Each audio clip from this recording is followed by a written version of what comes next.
আল্লাহর হাবিব সাল্লাল্লাহু আলাইহি ওয়াসাল্লামের সাথে আম্মা জান আয়েশার ঝগড়া হতো। মজার একটা হাদিস শুনেন, সহিহ বুখারীর হাদিস, মুসনাদে আহমদ ইবনে হাম্বলও এসেছে এই হাদিসটা। আম্মা জান আয়েশার সাথে ঝগড়ার পর আম্মা জান আয়েশাও রাগ, আল্লাহ রাসূল সাল্লাল্লাহু আলাইহি ওয়াসাল্লামও রাগ। এখন রাগ মেটানোর দরকার আছে না নাই? আল্লাহ রাসূল সাল্লাল্লাহু আলাইহি ওয়াসাল্লাম বললেন, আয়েশা চলো মিটমাট করে ফেলি। সুবহানাল্লাহ কইবেন না? চলো মিটমাট করি। তো কারে ডাকবো মিটমাটের জন্য? ওমর রে ডাকি।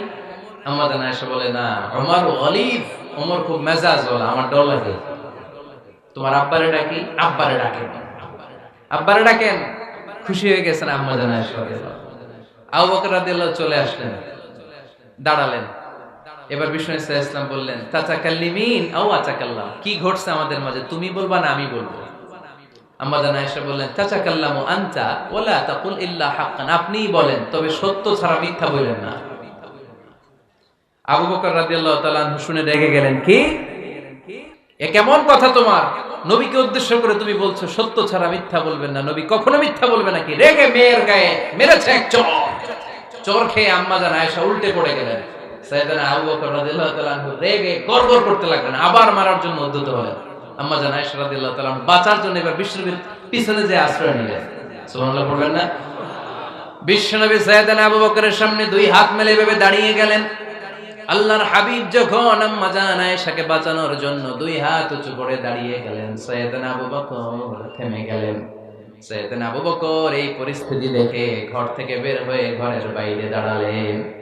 এবার আল্লাহর রাসূল সাল্লাল্লাহু আলাইহি ওয়াসাল্লাম আম্মা জান আয়েশাকে তুললেন, বললেন, ইয়া আয়েশা কাইফা রাআইতিনি আনকাসতুকি মিনার রাজুল, দেখলা নাকি কেমন করে আমি তোমার বাবার হাত থেকে তোমারে বাঁচালাম? আজকে আমি যদি সামনে দাঁড়িয়ে না বাঁচাতাম, তোমার বাবা তোমারে একেবারে মেরেই ফেলতো। সুবহানাল্লাহ পড়ে। দেখছো আয়েশা, আমি বাঁচাইলাম তোমারে, আমার সাথে ঝগড়া করো, আমি বাঁচাইলাম। এই কথা শুনে আম্মা জান আয়েশা রাদিয়াল্লাহু তাআলা লজ্জায় পড়ে হেসে দিলেন। সুবহানাল্লাহ পড়বেন না? এত আস্তে সুবহানাল্লাহ। লজ্জায় হেসে দিলেন। বিষ্ণু ঈসা ইসলাম এবার হেসে দিলেন। দুইজনের হাসাহাসি শুনে বাইরে থেকে আবু বকর রাদিয়াল্লাহু তাআলা আনহু হাসির আওয়াজ শুনে অবাক, কি রে এতক্ষণ যুদ্ধ এখন আবার হাসি? কেন হাসে দেখার জন্য সাইয়েদনা আবু বকর রাদিয়াল্লাহু তাআলা আনহু ঘরের ভেতরে ঢুকলেন। ঢুকে দেখেন আম্মা জান আয়েশাও হাসে, বিশ্বনবীও হাসে। সাইয়েদনা আবু বকর হেসে দিলেন, আরশের উপর থেকে খুশি হয়ে গেলেন কে? এবার সাইয়েদনা আবু বকর বলেন, ইয়া রাসূলুল্লাহ, ইয়া হাবিবাল্লাহ, আশরিকানি ফি সিলমিকুমা কামা আশরাকতুমানি ফি হারবিকুমা। নবী গো, আপনাদের দুইজনের মধ্যে যুদ্ধ লাগলে যেমনি মিটমাট করার জন্য আপনি আমারে ডাকেন, আপনাদের এই আনন্দ ঘন মুহূর্তগুলোতে শরীক হওয়ার জন্য মাঝে মাঝে আমারে ডাইকে। সুবহানাল্লাহ পড়ে। আপনাদের মধ্যে যুদ্ধ লাগলে সন্ধি করার জন্য যেমনি আমারে ডাকেন, আপনারা যখন আনন্দ ঘন পরিবেশে এরকম খুনসুটি করেন, হাসাহাসিতে মেতে ওঠেন, তখন একটু আমারে ডাইকেন। সুবহানাল্লাহ পড়বেন না? দেখেন আল্লাহ রাসূল সাল্লাল্লাহু আলাইহি ওয়াসাল্লাম পৃথিবীর সবচেয়ে শ্রেষ্ঠতম মানুষ, উনাদের পরিবারেও ঝগড়া হতো, কিন্তু এই ঝগড়া কোনোদিন তালাক পর্যন্ত গিয়েছে? কথা বলেন না কেন? আল্লাহর হাবিব সাল্লাল্লাহু আলাইহি ওয়াসাল্লাম তার কোন স্ত্রীকে তালাক দিয়েছেন? প্রায় আম্মা জান আয়েশার সাথে রাগারাগি হতো। আল্লাহর হাবিব সাল্লাল্লাহু আলাইহি ওয়াসাল্লাম বলতেন, আয়েশা কখন তুমি রেগে থাকো সেটাও আমি জানি, কখন তুমি আমার উপর খুশি থাকো সেটাও আমি জানি। ইয়া আয়েশা ইন্নী লা আ'লামু ইযা কুনতি আন্নী রাদিয়া ওয়া ইযা কুনতি আলাইয়া গাদবা। আয়েশা কখন রেগে থাকো তাও বুঝি, কখন খুশি থাকো তাও বুঝি। আম্মা জান আয়েশা বললেন, ইয়া রাসূলুল্লাহ কেমনে বোঝেন? বিশ্বনবী বললেন, তোমার দোয়ার বাক্যগুলো শুনো বুঝি। যখন তুমি আমার উপরে খুশি থাকো তখন দোয়ার সময় তুমি এভাবে বলো, রব্বি মুহাম্মদ, ও মুহাম্মাদের রব, আপনি আমাদের সব গুনাহ মাফ করে দেন। আর যখন তুমি আমার উপর রেগে থাকো তখন তুমি মুনাজাতের সময় বলো, ও রব্বি ইব্রাহিম, ইব্রাহিমের রব, আপনি আমাদেরকে ক্ষমা করে দেন। তার মানে যখন তুমি রেগে থাকো তখন দোয়ার সময় আমার নামটা মুখে নিতে চাও না। সুবহানাল্লাহ পড়েন। তখন তুমি দোয়ার সময় অন্য নবীর নাম নাও। আম্মা জান আয়েশা বললেন, ইয়া রাসূলুল্লাহ মা আহাজুরু ইল্লা ইসমাক, আমি তো শুধু নামটাই সরাই, আমার মুখ থেকে কেবল আপনার নামটাই সরায় রাখি, আমার হৃদয় থেকে কখনো আপনারে সরাতে পারি না। আমার হৃদয় জুড়ে আপনি, মা আহাজুরু ইল্লা ইসমাক, নবী হে, আমি শুধু দোয়ার সময় রাগের মাথায় আপনার নামটা বাদ দেই, হৃদয় থেকে তো আপনারে বাদ দিতে পারি না। সুবহানাল্লাহ বলবেন না? তার মানে নবীদের ফ্যামিলি তো ঝগড়া এগুলো হতো, কিন্তু এটা তালাক পর্যন্ত গড়াতো না, ঠিক কিনা? তাহলে এখন থেকে আমাদের এই স্লোগান নিতে হবে, ঝগড়া করলেও আমরা ডিভোর্সের দিকে যাব না। পারা যাবে? আর একজন রেগে গেলে আরেকজনকে চুপ থাকতে হবে। ভাবি রেগে গেলে আপনি চুপ, পারবেন? পারবেন না? ইনশাআল্লাহ। এই যারা বিয়ে করে না এরা ইনশাআল্লাহ, আর বাকিরা চুপচাপ। আওয়াজ করে পড়েন না ইনশাআল্লাহ। তাহলে প্রথমে স্যাক্রিফাইস, তারপর ঝগড়া করা যাবে না। 3 নাম্বার, দাম্পত্য জীবনের কোনো গোপন কথা অন্যের কাছে শেয়ার করা যাবে না।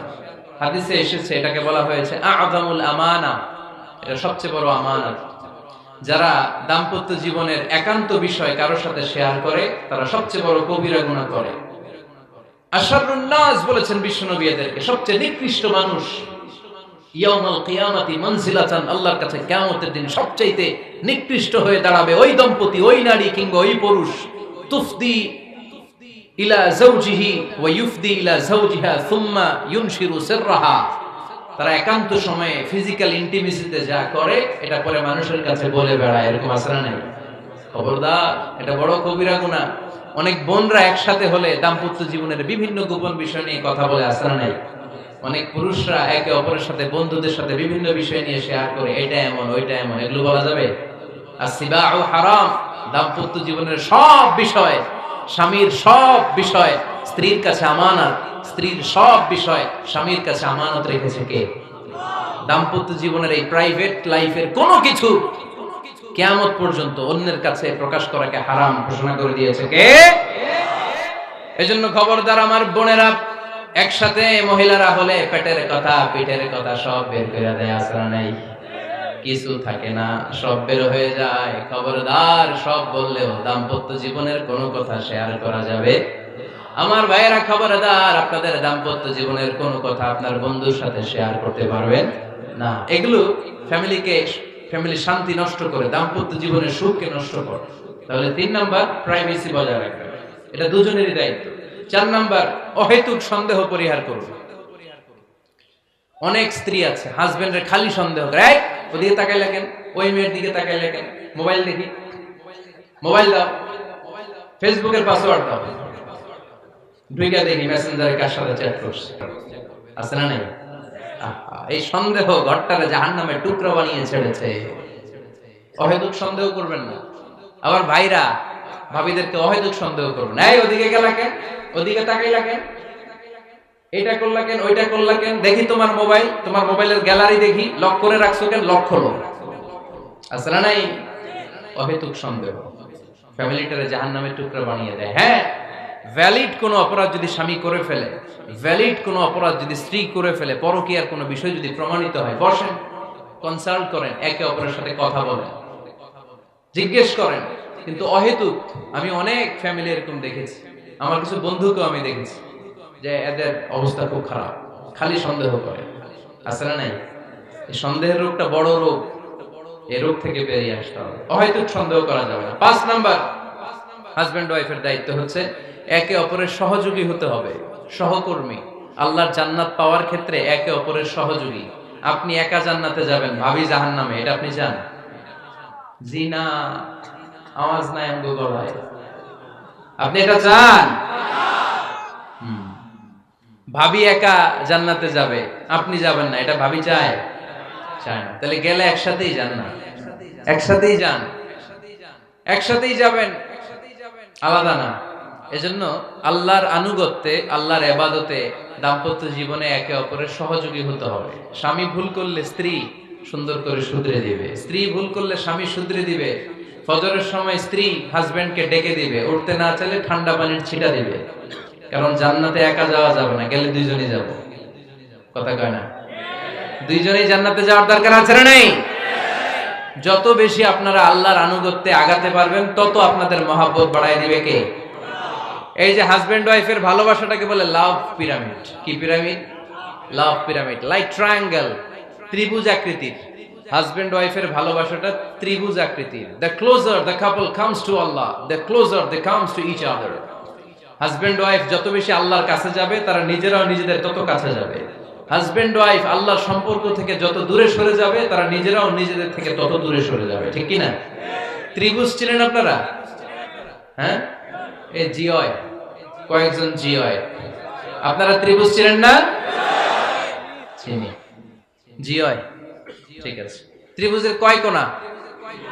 হ্যাঁ, 3 কোণা। এই যে এরকম লাভ পিরামিড, 3 কোণা। এই উপরের কোণায় আল্লাহর অবস্থান, আর এই কোণায় স্বামী, এই কোণায় স্ত্রী। তো তারা আল্লাহর দিকে যত যাবে নিজেরাও তত কাছে যাবে, আর তারা আল্লাহর সম্পর্ক থেকে যত দূরে চলে যাবে নিজেদের মধ্যে দূরত্ব বাড়তে থাকবে, ঠিক কি না? পিরামিডটা বুঝতে পারছেন? ত্রিভুজ আকৃতির সম্পর্কটা লাভ পিরামিড এরকম, 3 কোণা। উপরের কোণায় থাকে আল্লাহ, এদিকে স্বামী, এদিকে স্ত্রী। তারা যদি আল্লাহর কাছে উভয়ে যেতে চায়, উভয়ে কাছাকাছি আসতেছে না? কথা বলেন না কেন? আর আল্লাহর আনুগত্য ইবাদত থেকে দুইজন যদি দূরে সরে যায় তাহলে দুজনের দূরত্ব বাড়িয়ে দেয় কে? এজন্য স্বামী হবে স্ত্রীর সহযোগী, সহকর্মী। নামাজের সময় একে অপরকে ডেকে দিবেন, মোবাইলে অ্যালার্ম দিয়ে রাখবেন। স্বামী স্ত্রীরে ডাকেন, স্ত্রী স্বামীরে ডাকেন। স্বামী স্ত্রীকে কোরআন তেলাওয়াত শোনাবেন, স্ত্রী স্বামীরে কোরআন তেলাওয়াত শোনাবেন। ফ্যামিলিটারে জান্নাতি ফ্যামিলি বানায় দিবে কে? তাহলে এই 5টার দায়িত্ব কালেকটিভ রেসপন্সিবিলিটি, স্বামীর উপরও বর্তায়, স্ত্রীর উপরও বর্তায়। এগুলো মেনে চললে দাম্পত্য জীবন সুখকর করে দিবে কে? মনোযোগ আছে? কষ্ট হচ্ছে? এবার আমরা হাজবেন্ডের দায়িত্ব শুনবো। হাজবেন্ডের প্রথম দায়িত্ব হচ্ছে, হাজবেন্ড হচ্ছে caretaker of the family, incharge, protector. আর রিজালু কাওয়ামুনা আলান নিসা। আল্লাহ বললেন স্বামী হলো তার স্ত্রীর ইনচার্জ, প্রোটেক্টর। স্ত্রীকে সুরক্ষা দিবে, স্ত্রীকে টেক কেয়ার করবে, স্ত্রীর দায়িত্বে থাকবে। এই দাম্পত্য জীবনের দুইজনের সংসারকে, সংসারের মধ্যে স্বামীকে দায়িত্বশীল বানিয়েছে কে? পুরুষ দায়িত্বশীল। পুরুষ কখনো নারীর ক্ষতি করে না, সুপুরুষ নারীর ক্ষতি করে না, ঠিক কিনা? গোটা পুরুষ সমাজ নারী সমাজের সুরক্ষা দিবে। যেগুলো নারীকে একান্তে পেলে রেপ করে, যে ঢাকা বিশ্ববিদ্যালয়ে একটা রেপের ঘটনা ঘটছে না, যে এই বেয়াদবটা এই কাজ করেছে, এটা কি পুরুষ না কুপুরুষ? এটা কি সুপুরুষ না কুপুরুষ? সুপুরুষ নারীর প্রোটেকশন দেয়, নারীর টেক কেয়ার করে, তার ইনচার্জ, তার দায়িত্বশীল। দাম্পত্য জীবনে অর্থনৈতিক যত দায় দায়িত্ব আছে সব আল্লাহ তাআলা পুরুষের কাঁধে দিয়েছে। কার কাঁধে? এই দাম্পত্য লাইফে নারীর কোনো অর্থনৈতিক দায় দায়িত্ব নারীর কাঁধে আল্লাহ দেয় নাই। এজন্য সব অর্থনৈতিক দায়িত্ব পুরুষের ঘাড়ে। 4টা অর্থনৈতিক দায়িত্ব আছে। পুরুষ নারীকে মহারণা দিবে, পুরুষ নারীকে খাবারের ব্যবস্থা করবে, পুরুষ নারীকে পোশাকের ব্যবস্থা করবে, পুরুষ নারীর জন্য রেসিডেন্সিয়াল ব্যবস্থা করবে, ঠিক কি না? ওয়াতুন নিসা সাদকাতিহিন্না নিহলা ফাইন তিবনা লাকুম আন শাইইম মিনহু নাফসান ফাকুলুহু হানিআম মারিআ। সুবহানাল্লাহ পড়ে। সব স্বামীদেরকে আল্লাহ ডেকে বললেন, ও স্বামীরা শোনো শোনো, বিয়ের পর সাথে সাথে স্ত্রীর কাছে তুমি মোহরানা আদায় করে দাও। মোহর দেয়া নফল নাকি ফরজ? জোরে বলেন। তোমরা কি দাও? সিলটি পুলা মোহরানা দাও? হ্যাঁ, মোহরানা দিতাই নাকি যৌতুক খাইতা? খিদা করতা? হ্যাঁ, কি দিব? মোহরানা দিব। মোহরানা দেয়াকে ফরজ করেছে কে? আল্লাহ। তো মোহর দিতে টাকা লাগে না? এই টাকার দায়িত্ব পুরুষের ঘাড়ে দিছে কে? 2 নাম্বার দায়িত্ব, আলাল মাউলুদি লাহু রিজকুহুন্না ওয়া কিসওয়াতুহুন্না বিল মা'রুফ। স্বামী স্ত্রীর জন্য খাদ্যের ব্যবস্থা করবে, পোশাকের ব্যবস্থা করবে। 3 নাম্বার, ওয়াসকিনুহুন্না মিন হাইসু সাকানতুম মিন ওয়াজদিকুম। নিজের সামর্থ্যের মধ্যে থেকে স্ত্রীর জন্য রেসিডেন্সিয়াল একটা এরিয়ার ব্যবস্থা করে দিবে। সুবহানাল্লাহ। তাহলে অর্থনৈতিক দায়িত্বের মধ্যে 4টা: মোহরানা দেয়া, মিলস খাবারের ব্যবস্থা করা, মানে ফুডিং এন্ড ক্লোথিং, পোশাকের ব্যবস্থা করা, সর্বশেষ রেসিডেন্সিয়াল ব্যবস্থা করা। এই যে অর্থনৈতিক সব দায়িত্ব, খরচ যেখানেই আছে, সব দায়িত্বগুলো পুরুষের কাঁধে দিল কে? চিল্লায় বলেন কে? এবার দাম্পত্য জীবনে নন ফিনান্সিয়াল পুরুষের যে দায়িত্ব আছে সেটা আমরা শুনবো। 1 নাম্বার দায়িত্ব হচ্ছে, স্বামীর উচিত স্ত্রীর সাথে ভালো আচরণ করা। ভালো আচরণ করেন তো আপনারা? জি হয়। এই শুধু উনি করে, বাকিরা খিতা কর্তা, মারামারি কর্তা নেই, খিতা কর্তা। হ্যাঁ, সালাম দিবেন, স্ত্রীকে কি দিবেন? আল্লাহ বললেন ওয়া আশিরুহুন্না বিল মা'রুফ, স্ত্রীর সাথে কোমল ভাষায়, ভালো শব্দে, ভালো বাক্যে, ভালো কথা বলো। স্ত্রীর সাথে খারাপ আচরণ করো না। স্ত্রীকে দেখলে তুমি মুচকি হাসি দাও। অনেক স্বামী আছে কখনো স্ত্রীকে দেখলে মুচকি হাসি দেয় না, চেহারাটা বাংলা পাসের মতো এরকম করে রাখে, আছে না নাই? দৌলতপুরের লোকের অবশ্য অনেক ভালো, এই যে সবার মুখে হাসি, মুচকি হাসি। হাসেন তো, মুচকি হাসি দেন তো একটা। আওয়াজ করলে মুচকি হাসি হয় নাকি? এটা মুচকি হাসি, দাঁত দেখা যাবে না, সাউন্ড হবে না, শুধু এখানে একটু একটা এক চিলতে হাসির একটা ঝলক করবে, এটা বলে মুচকি হাসি। কেন রাসূলুল্লাহ সাল্লাল্লাহু আলাইহি ওয়াসাল্লাম আকসারু তাবাসসুমান, আল্লাহর হাবিব সাল্লাল্লাহু আলাইহি ওয়াসাল্লাম সব সময় মুচকি হাসতেন। অনেকে আছে চেহারা গোমরা করে রাখে, জীবনেও হাসে না, এরকম আছে না নাই? দেখছেন এরকম আছে? এই এলাকায় তো নাই না? আছে। হাসবেন, হাসবেন। মুচকি হাসতে পয়সা লাগে না, পয়সা লাগে, এজন্য হাসবেন। আল্লাহর হাবিব সাল্লাল্লাহু আলাইহি ওয়াসাল্লাম বলেছেন ফাস্তাউসু বিন নিসাই খায়রা, নারীর সাথে ভালো আচরণ করো। নারীদেরকে বাঁকা পাজরের হাড় দিয়ে তৈরি করা হয়েছে। এই হাড়কে সোজা করতে গেলে ভেঙে যাবে, রেখে দিলে বাঁকাই থেকে যাবে। তো কি করতে হবে? ফাস্তাউসু বিন নিসাই খায়রা, কোমল আচরণ করো। আবার আল্লাহর হাবিব সাল্লাল্লাহু আলাইহি ওয়াসাল্লাম বললেন রিফকাম বিল কাওয়ারিদ, নারীদেরকে কাচের তৈজসপত্র, বাসনের সাথে, গ্লাসের সাথে আল্লাহর হাবিব সাল্লাল্লাহু আলাইহি ওয়াসাল্লাম তুলনা করলেন। কাচের তৈজসপত্র, কাচের গ্লাস, কাচের প্লেট যেমনি আস্তে তুলতে হয়, আস্তে রাখতে হয়, নারীদের সাথে এরকম কোমল আচরণ করার আদেশ দিয়েছে কে? কাচের গ্লাস, তৈজসপত্র, জগ কিভাবে রাখেন আপনারা? খুব জোরে এরকম ধপাস করে নাকি? উঠানোর সময় ধপাস করে উঠান? খুব স্মুথলি, স্মুথলি এটা ধরতে হয়, স্মুথলি এটা রাখতে হয়। তেমনি নারীদের সাথেও স্মুথলি আচরণ করবেন।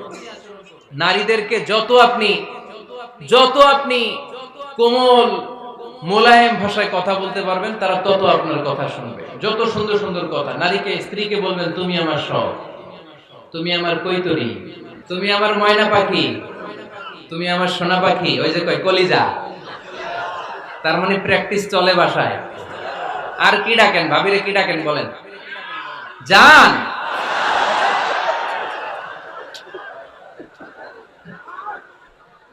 জান ডাকেন। আর ভাবি কি ডাকে আপনাদেরকে? বাবু। কি ডাকে? বাবু ডাকে। আর কি ডাকে?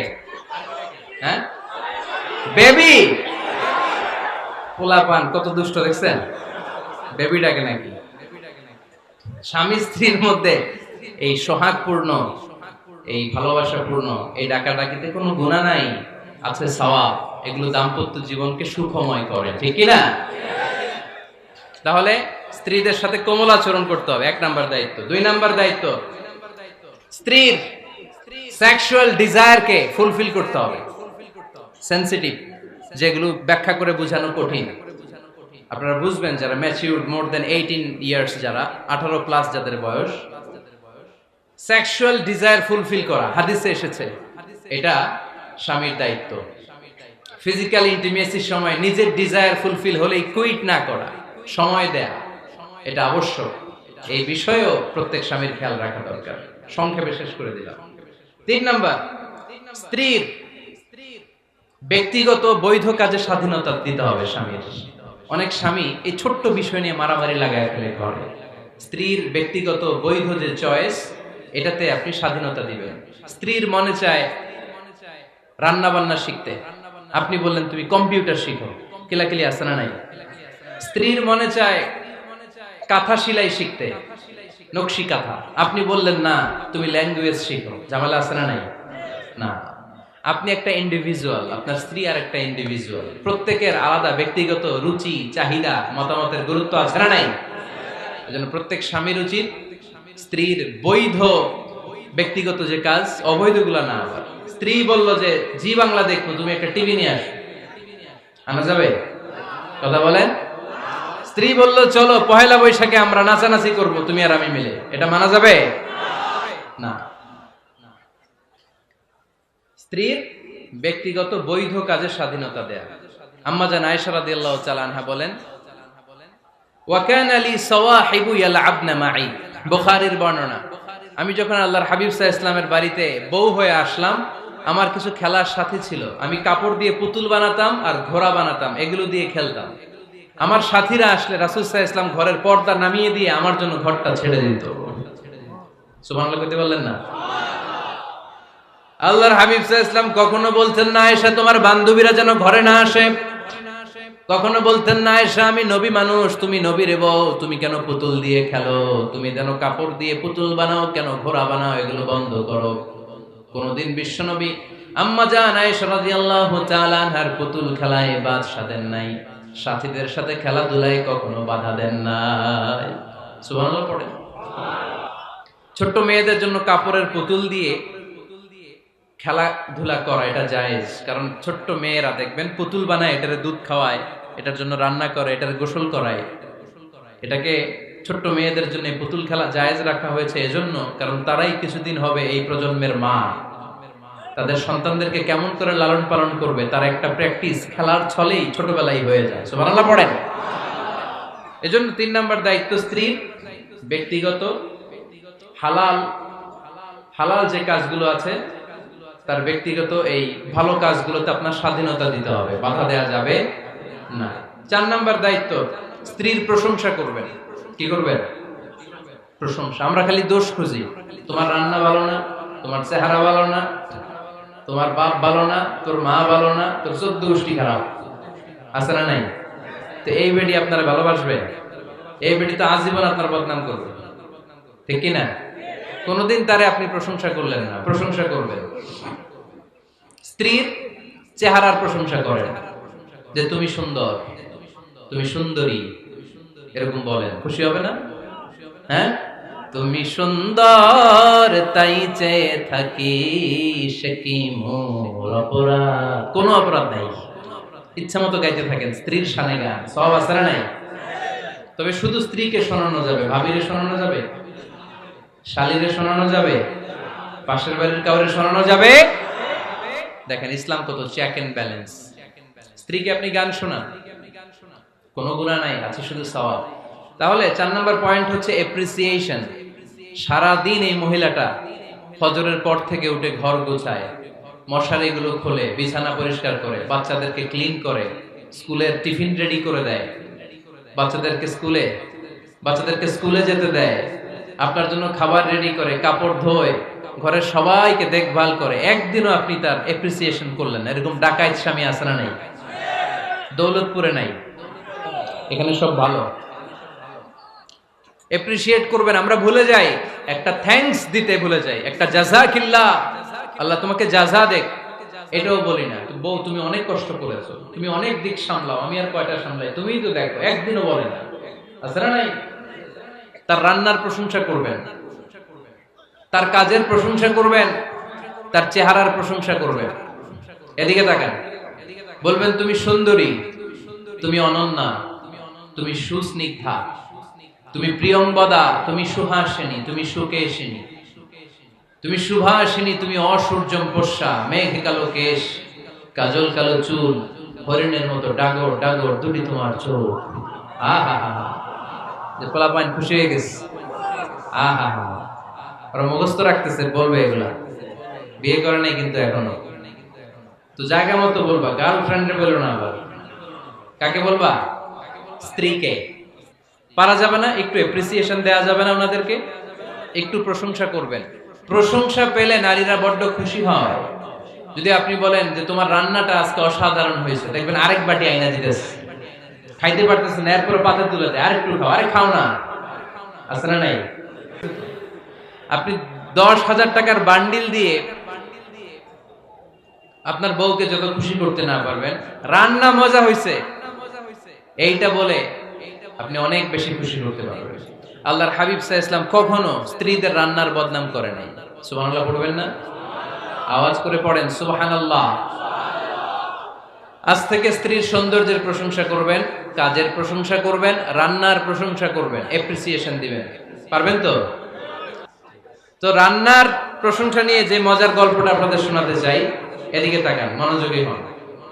আমার ওয়াজ শুনে এক লোক মনে মনে নিয়ত করছে যে আয় রে, জীবনে তো রান্নার প্রশংসা করলাম না, আজকে রান্নার প্রশংসা করব। তো মাহফিল শেষে বাসায় গেছে, স্ত্রী তাকে খাবার দিয়েছে, স্বামী খাবার খায় আর মিটি মিটি হাসে। স্ত্রী বলে, এই মাহফিল শুনে আসছো, রাত বাজে 12টা, খাচ্ছ ভালো কথা, হাসো কেন?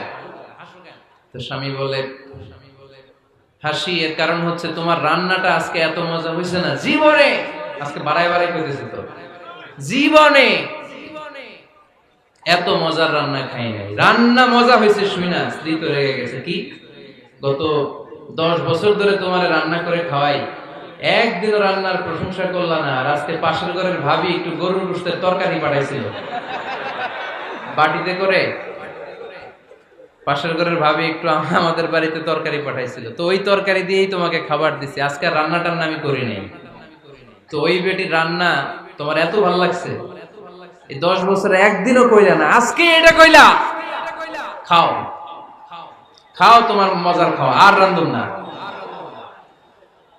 তো প্রশংসা করলে বুঝে শুনে করবেন, একটু এনশিওর হবেন যে রান্নাটা করছিল কে, তা না হইলে কিন্তু ঘরে চুলায় আগুন জ্বলবে না, টানা রোজা রাখা লাগবে, ঠিক কি না? তো 4 নাম্বার গেল এপ্রিসিয়েশন, একটু এপ্রিসিয়েশন দিবেন। আল্লাহর হাবিব সব সময় স্ত্রীদের প্রশংসা করতেন। সহিহ বুখারীর বর্ণনা, আল্লাহর হাবিব বলেন, ইন্না ফাদলা আয়েশা আলান নিসা কাফাদলি সারিদ আলা সাইরিত তাআম। আরব ভূখণ্ডের মধ্যে সব খাবারের উপরে সারিদ খাবার যেমনি সেরা, দুনিয়ার সব নারীদের মধ্যে আমার আয়েশা তেমনি সেরা। সারিদ একটা খাবার আছে। আমি যখন মিশরে পড়তাম আল আজহার ইউনিভার্সিটিতে, আমাদের ইউনিভার্সিটিতে সরকারের পক্ষ থেকে সরকারিভাবে খাবার দেয়া হতো। আমাদের খাবারের খরচ বহন করতেন ওমানের সুলতান কাবুস। এই গত 3-4 দিন আগে ইন্তেকাল করেছেন। নাম শুনছেন আপনারা? প্রায় 40 বছরের বেশি মনে হয়, 45 বছর বা 50 বছরের লম্বা সময় উনি ওমানের প্রেসিডেন্ট ছিলেন। উনি আমাদের খাবারের খরচটা বহন করতেন। কিছুদিন আগে ইন্তেকাল করেছেন। আমরা ওনার জন্য দোয়া করি, আল্লাহ তাআলা এই সুলতান কাবুসের জীবনের গুনাহগুলো মাফ করে দিন, ওনার সমস্ত খেদমত আল্লাহ কবুল করে নিন। তো আমাদের আল আজহার ইউনিভার্সিটির হোস্টেলে ঈদের দিন একটা খাবার দিত, এটার নাম ছিল সারিদ। রুটি আর গোশত এগুলোকে ম্যাশড করে একটা স্তর বানাতো, এটা কেটে কেটে আমাদেরকে দিত, এটাকে বলে সারিদ। আরব দেশে সবচেয়ে দামি খাবার। আমাদের দেশে যেমনি পোলাও, গরুর রেজালা, রোস্ট, এগুলো খুব উন্নত খাবার ধরা হয়, বিয়েতে সার্ভ করা হয়। আরব দেশে ওইটাকে বলে সারিদ, শ্রেষ্ঠ খাবার। আল্লাহর হাবিব বললেন, সব খাবারের মধ্যে যেমনি সারিদ সেরা, নারীকুলের মধ্যে তেমনি আমার আয়েশা সেরা। দেখেন কেমনে এপ্রিসিয়েট করতেন। আম্মা জান আয়েশাকে তিনি সব সময় আদর করে হামায়রা বলে ডাকতেন। হামায়রা মানে লাল সুন্দরী বউ। কি সুন্দরী? আম্মা জান আয়েশা রেগে গেলে গাল দুটো আনার ফলের মতো লাল হয়ে যেত, এজন্য ডাকতেন, ও আমার লাল সুন্দরী বউ। সুবহানাল্লাহ কইতে পারলেন না? আবার আম্মাজান খাদিজাতুল কুবরা তাহেরা রাদিয়াল্লাহু তাআলা আনহার ব্যাপারে বলতেন, ইন্নী ক্বাদ রুজিকতু হুব্বাহা। সহিহ মুসলিমের বর্ণনায় তিনি বলতেন, খাদিজার ভালোবাসা আল্লাহ তাআলা আমার হৃদয়ে রিজিক হিসেবে দিয়েছে। আওয়াজ করে পড়ুন আল্লাহু আকবার। বিশ্বনবীর 11 জন বউ ছিল, 2 জন দাসী ছিল। তো মাঝে মাঝে বিবিরা বিশ্বনবীরে ধরতো, নবী আমাদের এইটা লাগবে, ওইটা লাগবে, এইটা নাই, ওইটা নাই। বিশ্বনবীকে আমার কাছে কিচ্ছু নাই, থাকলে থাকো নাইলে যা। এখন বউরাও ছাড়ে না, নবীও দিতে পারে না। নবী রহমতের নবী, কখনো বিবিদের গায়ে হাত তোলে না। ওনার পুরো জীবনে শুধু একজন বিবির থুতনির মধ্যে এইভাবে চেপে ধরেছিলেন, আদর করতেন বেশি, তারই ধরছিলেন আয়েশা। সুবহানাল্লাহ পড়ুন। এইভাবে শুধু এতটুকু পুরো জীবন। কারণ কারণ বিশ্বনবী আয়েশার সামনে খাদিজা রাদিয়াল্লাহু তাআলা আনহার প্রশংসা করতেন। উনি অনেক আগে মারা গিয়েছেন। তো মা আয়েশা বলে, কোন জামানায় কোন বুড়ি মরছে, ওই বুড়ির নিয়ে এত কথা, আমগরে ভাল লাগে না, কি চোখে লাগে না আমগরে? বিশ্বনবী বললেন, আয়েশা কি বললা? সাবধান, কোনদিন খাদিজার ব্যাপারে এই কথা বলো না, কারণ একটা মহিলাকে আল্লাহ আরশের উপর থেকে সালাম দিয়েছে, ওইটা আমার খাদিজা। সহিহ মুসলিমের বর্ণনা, বিশ্বনবী বলতেন, রুজিকতু হুব্বাহা, খাদিজার ভালোবাসা আমার অন্তরে ঢুকায়া দিয়েছে কে? বিশ্বনবী দোয়া করতেন, আল্লাহ কিয়ামতের দিন যেদিন পীর সাহেব মুরিদরে চিনবে না, মুরিদ পীর সাহেবরে চিনবে না, ইমাম মুসল্লিরে চিনবে না, মুসল্লি ইমামরে চিনবে না, বাবা ছেলেরে চিনবে না, ছেলে বাবারে চিনবে না, কেউ কাউরে চিনবে না, ওই কঠিন দিনে যেন আমি আমার খাদিজারে ভুলে না যাই। ও আয়েশা, তোমরা তো সুখের দিনের সঙ্গী, খাদিজা আমার বিপদের দিনের সঙ্গী। বিশ্বনবী 3টি বছর শিয়াবে আবি তালেবে জেল খেটেছেন, সাথে জেল খেটেছে বিশ্বনবীর স্ত্রী খাদিজা। তো স্ত্রীরা বিশ্বনবীরে ধরলো সবাই, নবী আমগো এটা নাই, ওইটা নাই, এটা লাগবে, ওইটা লাগবে। বিশ্বনবীকে আমার কাছে কিচ্ছু নাই। তো নবীও দিতে পারে না, স্ত্রীরাও ছাড়ে না। নবী তো রহমতের নবী, ওমা আরসালনাকা ইল্লা I have sent you as a mercy for the entire universe. নবী হে, আমি গোটা বিশ্বের জন্য আপনারা রহমত করে পাঠিয়েছি। বিশ্বনবী মায়ার নবী, দয়ার নবী, কিচ্ছু বলতে পারে না, স্ত্রীরাও ছাড়ে না। স্ত্রীরা বলে এটা লাগবে, ওইটা লাগবে। তো এরকম চলতেছে। ইন দ্য মিন টাইম কে যেন দরজার বাইরে থেকে সালাম দিল, আসসালামু আলাইকুম ওয়া রাহমাতুল্লাহ। বিশ্বনবী টের পেলেন এই সালামটা আর কারণ না, এটা আমার ওমরের সালাম। কার সালাম? বিশ্বনবী সালামের উত্তর দিলেন, ওইদিকে তাকিয়ে ওয়া আলাইকুমুস সালাম। সালামের উত্তর দিয়ে স্ত্রীদের দিকে আবার যখন তাকায় দেখলেন যে একটা স্ত্রীও সামনে নাই। ওদিকে তাকায় ওয়ালাইকুম আসসালাম, এদিকে তাকায় দেখে কেউ নাই। এতক্ষণ সব বিবিরা বসা ছিল, মুহূর্তে সব দৌড়। তার মানে ওমরে ফারুকের পার্সোনালিটি, ব্যক্তিত্ব এমন ছিল, মুনাফিকেরা ভয় পেত, শয়তান ভয় পেত, এবং বিশ্বনবীর স্ত্রীরা ওনারা দেখলে ভয় পেত। চিল্লায় পড়েন আল্লাহু আকবার।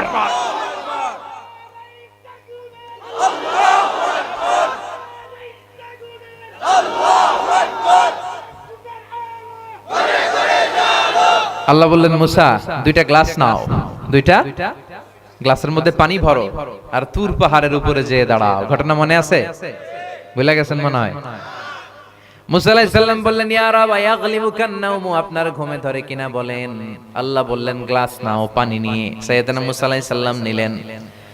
আল্লাহ বললেন, মুসা পানি নিয়ে দাঁড়িয়ে থাকো, আর ঘুম রে। আল্লাহ বললেন, ও ঘুম, তুই মুসারে ধর, মুসারে ধর। ঘুম যে মুসা আলাইহিস সালামকে ধরছে, মুসা আলাইহিস সালাম তো পড়ে যায়, আর দাঁড়াইতে পারে না, এরকম ঘুরতেছে ঘুমে। হঠাৎ করে হাতের গ্লাস 2টা পড়ে যায়, ঘুমে মুসা আলাইহিস সালাম কাজ হয়ে পড়ে যায়, গ্লাস 2টা ভেঙে খান খান। আল্লাহ ডেকে বলে, মুসা বেশি কিছু হেফাজতের দায়িত্ব দেয় নাই, শুধু 2টা গ্লাস। ঘুমের কারণে গ্লাস 2টারে তুমি বাঁচাতে পারো নাই, ভেঙে খান খান। আমি আল্লাহ যদি 1 সেকেন্ডের জন্য ঘুমিয়ে যেতাম রে মুসা, গোটা বিশ্বটা গ্লাসের মতো ভেঙে টুকরা টুকরা হয়ে যেত। লা তাখুযুহু সিনাতু ওয়ালা নাওম, never sleep or slumber overtakes him. ঘুম তো আল্লাহরে ধরেই না, ঘুমের আগে যে জিমানি আসে ওইটাও ধরে না। মুসা আলাইহিস সালাম এরকম প্রায় আল্লাহরে অদ্ভুত অদ্ভুত প্রশ্ন করতেন। তো এখন যে প্রশ্নটা শোনাবো, এটা সহিহ ইবনে হিব্বান আর মুস্তাদরাকে হাকিমে এসেছে। বর্ণনাকারী সাইয়েদনা আবু সাঈদ আল খুদরি, বিশ্বনবী বললেন, সাইয়েদনা মুসা আলাইহিস সালাম আল্লাহরে বললেন, ইয়া রাব্বি আল্লিমনি যিকরান ওয়া কালিমাতান আদউ বি। আল্লাহ, ও আল্লাহ, তুমি এমন একটা জিকির আমারে শিক্ষা দাও, যে জিকিরটা দিয়ে আমি তোমার জিকির করব। এই জিকির আর কেউ জানবে না, খালি জানবা তুমি আর আমি। সুবহানাল্লাহ কইতে পারলেন না? আল্লাহ বলে, মুসা তুমি পড়ো লা ইলাহা ইল্লাল্লাহ। মুসা আলাইহিস সালাম বললেন, আল্লাহ জিগাইলাম কি, কইলেন কি? আমি তো চাইছি এক্সক্লুসিভ, যেটা আমি ছাড়া আপনি ছাড়া কেউ জানবে না। লা ইলাহাতে তো জাতীয় কালিমা, তো ইন্টারন্যাশনাল, সবার মুখে মুখে আছে না নাই? এমন কি অনেক হিন্দু ভাইরাও মুখস্থ পারে, চিল্লায় বলেন ঠিক কিনা? আল্লাহ বললেন, মুসা এর চেয়ে দামি কালিমা কোত্থেকে দিব? লা ইলাহার চেয়ে দামি কালিমা হতে পারে না রে মুসা। লাউ তাদউ লা ইলাহা ইল্লাল্লাহ ফি কাফা, ও মুসা লা ইলাহাকে যদি এক পাল্লায় রাখো, ওয়াসসাবউস সামাওয়াতি ওয়াল আরদিন, 7 আকাশ 7 জমিন যদি আরেক পাল্লায় রাখো রে মুসা, লা রাজাহাত কাফাতু লা ইলাহা ইল্লাল্লাহ, 7 আকাশ 7 জমিন এক পাল্লায়, লা ইলাহা ইল্লাল্লাহ আরেক পাল্লায়, ওজন দিলে দেখা যাবে মুহূর্তের মধ্যে লা ইলাহার পাল্লাটা ভারী হয়ে গেছে। কত দামি জিকির! ওই দামি জিকির দিয়ে আমরা এখন ভিক্ষা করি। একটা টাকা দিয়া যান, আমি গরিব ইনসান, আখিরাতে সওয়াব পাইবেন পাহাড় সমান, করে না? আর লা ইলাহার জিকির আছে না নাই? এটা যে একটা বিপ্লবী বাণী, এটা ভুললেই গেছি আমরা। লা ইলাহা যারা মেনে নিয়েছে, তারা আল্লাহ ছাড়া পৃথিবীর কারো সামনে মাথা নত করে না। যারা লা ইলাহার পক্ষে, তারা ন্যায় আর সত্যের পক্ষে। লা ইলাহাকে যারা মেনেছে, তাদেরকে কেউ কোনোদিন দমাতে পারে। আপনারা তাফসির ফি জিলালিল কোরআনের রচয়িতা সাইয়্যিদ কুতুব শাহীদের নাম শুনছেন? উনি তাফসির ফি জিলালিল কোরআন লিখে গোটা বিশ্বে বিখ্যাত হয়েছেন। যখনই এটা লিখলেন পুরো মিশরের মধ্যে, উনি মিশরের মুফাসসির, মিশরে আন্দোলন শুরু হলো। কারণ এই তাফসিরে উনি ধরে ধরে খুঁটে খুঁটে সমাজের কোন কোন জায়গায় সমস্যা সব তার তাফসিরে তুলে ধরেছেন। পুরো মিশরের মধ্যে গণ আন্দোলন তৈরি হলো। ইনিল হুকমু ইল্লা লিল্লাহ, সৃষ্টি যার, আইন চলবে আল্লাহর আইন ছাড়া কোনো আইন আমরা মানি না। মিশরের তাগড়া তাগড়া যুবকগুলো ঘর ছেড়ে দিয়ে রাস্তায় নেমে এলো। সবার মুখে এক স্লোগান, আল্লাহর আইন ছাড়া কোনো আইন মিশরের জমিনে চলবে। এমন স্লোগান, এমন বিক্ষোভ। প্রেসিডেন্ট ছিলেন জামাল আব্দুল নাসের। উপায়ন্তর না পেয়ে কয় তাড়াতাড়ি মুফাসসিরদের গ্রেফতার কর। যুগে যুগে যারা ইসলামের পক্ষে তাদের জন্য গ্রেফতার আছে না নাই? বিশ্বনবী 3 বছর শিয়াবে আবি তালেবে জেল কেটেছেন। ইসলামের কথা এত সহজ না মিয়া। এটা কুসুমাস্তীর্ণ নয়, এই রাস্তাটা কণ্টকাকীর্ণ। আপনারে ফুল বিছায় রাখবে না, কাটা বিছায় রাখবে। আপনার পিছনে কথা বলবে, আপনারে উল্টাপাল্টা গালি দিবে। বিশ্বনবীরে বলা হয়েছে তুমি জাদুকর, বলা হয়েছে তুমি কবি, বলা হয়েছে তুমি পাগল, বলা হয়েছে তুমি গণক। এখনো বলা হয়, খালি শব্দ চেঞ্জ হয়েছে। এখন ডাকে কাঠমোল্লা, এখন ডাকে মৌলবী, এখন ডাকে রাজাকার, এখন ডাকে যুদ্ধাপরাধী।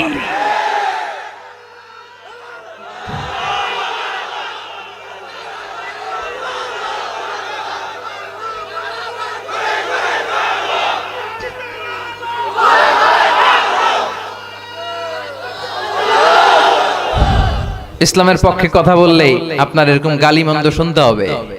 আমরা শুনতে রাজি আছি না নাই? আপনি কথা বললে আপনাকে ঝুঁকি নিয়ে কথা বলতে হবে। আমরা দুনিয়ার কোন রক্ত চক্ষুরে ভয় পাই না, চিল্লা এখন ঠিক কিনা? ইমানের দাবি হচ্ছে ভয় পাবে একজনকে, তিনি কে? জামাল আব্দুল নাসের। উপায়ন্তর না পেয়ে কয় মুফাসসিররা জেলে ভর। জেলে ভরার পরে বিক্ষোভে পুরো মিশর ফেটে পড়ল। এবার জামাল আব্দুল নাসের কয় না, জেলে বললে লাভ হবে না, ওটারে ফাঁসি দে, ফাঁসি দে। সাইয়্যিদ কুতুব শাহীদের ফাঁসির রায় হলো কোর্টে, ফাঁসি দেয়া হবে। পুরো মিশরে আন্দোলন, সব আন্দোলনকে থামিয়ে উনি ফাঁসি কার্যকর করবেন। ফাঁসি হতে আর 1 ঘন্টা বাকি। কয় ঘন্টা? কারা কর্তৃপক্ষের নিয়ম অনুযায়ী যাকে ফাঁসি দেয়া হয় তাকে কারাগারের ইমাম সাহেব এসে তওবা পড়ায় আর লা ইলাহা পড়ায়। এই যে লা ইলাহার ওয়াজ করতেছে, আফদালুয যিকরি লা ইলাহা ইল্লাল্লাহ। তো 1 ঘন্টা আগে জেলখানার ইমাম এসে সাইয়্যিদ কুতুব শাহীদরে বলে, সাইয়্যিদ কুতুব শাহীদ, আমি তওবা পড়াইতে আসছি, তওবা পড়েন আর আপনি আমার সাথে সাথে পড়েন লা ইলাহা ইল্লাল্লাহ। সাইয়্যিদ কুতুব শাহীদ বলে, তুমি আমারে তওবা পড়াতে এসো না, তুমি আমারে কালিমা শিখাইও না। আমি কালিমা খুব ভালো করে জানি। যে কালিমা পড়ানোর কারণে সরকার তোমারে বেতন দেয়, ওই কালিমার ব্যাখ্যা করার কারণে সরকার আমারে ফাঁসি দেয়। তুমি কালিমার কথা কও, তোমার দেয় টাকার বান্ডিল, আমি কালিমার কথা বললে আমারে দেয় ফাঁসি। তার মানে তোর কালেমা আমার কালিমা এক কালিমা না, 2 কালেমায় পার্থক্য আছে না নাই? এই কালিমা লা ইলাহা ইল্লাল্লাহ এটা ভিক্ষার জিকির নয়, এটা বিপ্লবী বাণী। এই বাণী নিয়ে যদি মুসলমান সামনে আগায়, পৃথিবীর কোন শক্তি মুসলমানরা থামাতে পারে না, অসম্ভব। এটার মধ্যে এমন শক্তি আছে, এটার মধ্যে এমন সম্ভাবনা আছে। এই সম্ভাবনাকে যদি মুসলমানরা মেলে ধরতে পারে, গোটা বিশ্বে মুসলমানরা হয়ে যাবে সুপার পাওয়ার। এই কালেমার পতাকা সংসদ ভবনে পতপত করে উড়বে, আমরা চাই কি চাই না? আমাদের সেনাবাহিনীর ক্যান্টনমেন্ট গুলাতে এই কালেমার পতাকা শোভা পাবে, আমরা চাই কি চাই না? আমাদের আদালত গুলাতে ওই লা ইলাহা ঝুলবে, আমরা চাই কি চাই না? এটা আমাদের স্বপ্ন। কথা বলেন। কোন একদিন এ দেশের আকাশে কালিমার পতাকা উড়বে, সেদিন সবাই খোদাই বিধান পে দুঃখ বেদনা ভুলবে, ঠিক কি না? এজন্য এই কালেমার জিকিরের দরকার আছে না নাই? বিশ্বনবী বললেন, আফদালু যিকরি লা ইলাহা ইল্লাল্লাহ, যেখানেই থাকো না কেন জিকির করবা লা ইলাহা।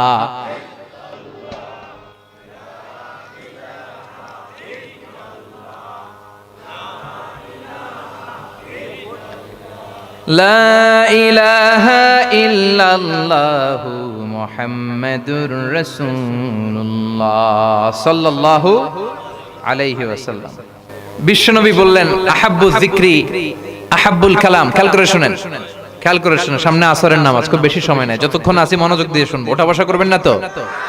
আহাব্বুল কালাম লা ইলাহা ইল্লাল্লাহ, আল্লাহর কাছে শ্রেষ্ঠ কালাম হচ্ছে চারটা বাক্য। বিষ্ণু বললেন, এক হলো সুবহানাল্লাহ, দুই হলো আলহামদুলিল্লাহ, তিন হলো লা ইলাহা ইল্লাল্লাহ, চার হলো আল্লাহু আকবার। আল্লাহর কাছে সবচেয়ে প্রিয় কথা কয়টি? সুবহানাল্লাহ, আলহামদুলিল্লাহ, লা ইলাহা ইল্লাল্লাহ, আল্লাহু আকবার। পড়তে রাজি আছেন? আব্দুল্লাহ ইবনে আমর ইবনে আল-আস বলেন, রাআইতুন নাবিয়্যা সাল্লাল্লাহু আলাইহি ওয়াসাল্লাম ইয়াকিদু তাসবিহা ফি ইয়ামিনি। আব্দুল্লাহ ইবনে আমর বলেন, আমি নিজে বিশ্বনবীকে ডান হাতের আঙ্গুলের গিড়ায় এরকম তাসবিহ গুনে গুনে পড়তে দেখেছি। পড়বেন নি আপনারা? ডান হাত তোলেন, এই গিরার মধ্যে এইভাবে ধরেন, এইভাবে এইভাবে এইভাবে পড়তে রাজি আছেন? এই হাতের গিড়াগুলো আপনার পক্ষে কিয়ামতের দিন সাক্ষী দিবে, ঠিক কি না? এজন্য আমরা তওবা করব কার কাছে? জিকির করব কার? দোয়া করব কার কাছে? বেশি বেশি দোয়া করার দরকার আছে না নাই? আল্লাহ বলে, ও বান্দা আমার কাছে যাও, চাওয়া মাত্র আমি তোর ডাকে সাড়া দিব। কারে ডাকবেন? নাকি দয়াল বাবারে? খাজা বাবা? দয়াল বাবারে দয়া করো আমারে, বলা যাবে? দয়া করবে কে?